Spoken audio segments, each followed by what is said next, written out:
Hello YouTube family, नमस्ते, प्रणाम। मैं कामनी शुक्ला स्वागत करती हूँ आप सभी का अपने यूट्यूब चैनल पर। तो कैसे हो आप सभी? आशा करते हैं आप लोग स्वस्थ होंगे, मस्त होंगे, अपने अपने कार्य में व्यस्त होंगे। तो व्यस्त भी रहना चाहिए भैया, और हमारा गाना भी आप लोग सुनिए।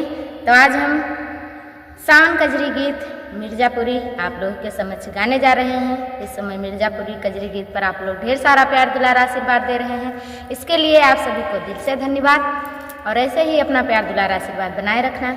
आइए आप लोगों को गीत सुनाते हैं। कैसा लगे अपनी राय कमेंट बॉक्स में जरूर बताना।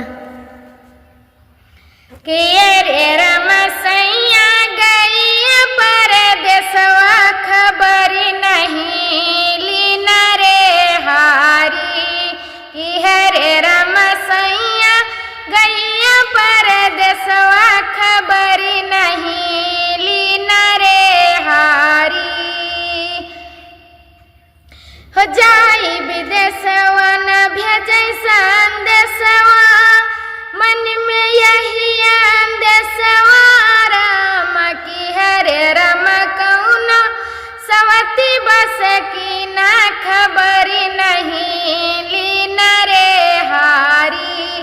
कि हरे रम कौनो सवती बस की ना, खबर नहीं लीना रे हारी।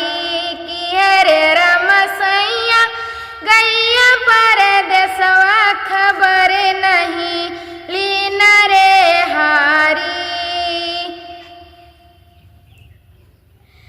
पपिया पिया पिया गोहराए, जली को खूब जलाए राम। की हरे रम बड़े सुअक उरे दूना, खबर नहीं लीना रे हारी। कि रे रम बड़े सुअक उरे दीना, खबर नहीं लीना रे हारी। कि रे रमसैया गैया परदेसवा, खबर नहीं लीना रे हारी।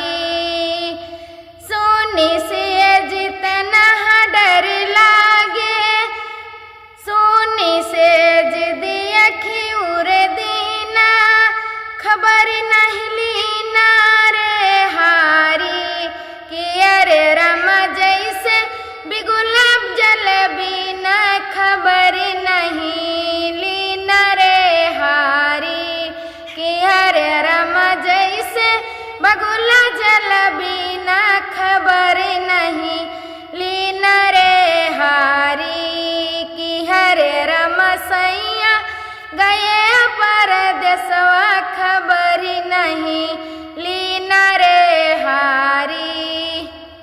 कैसा लगा आप सभी को? अपनी राय कमेंट बॉक्स में जरूर बताना। मिलते हैं अगले गाने के साथ, तब तक के लिए धन्यवाद। जय भोलेनाथ, ओम नमः शिवाय, हर हर महादेव, शिव शंभो।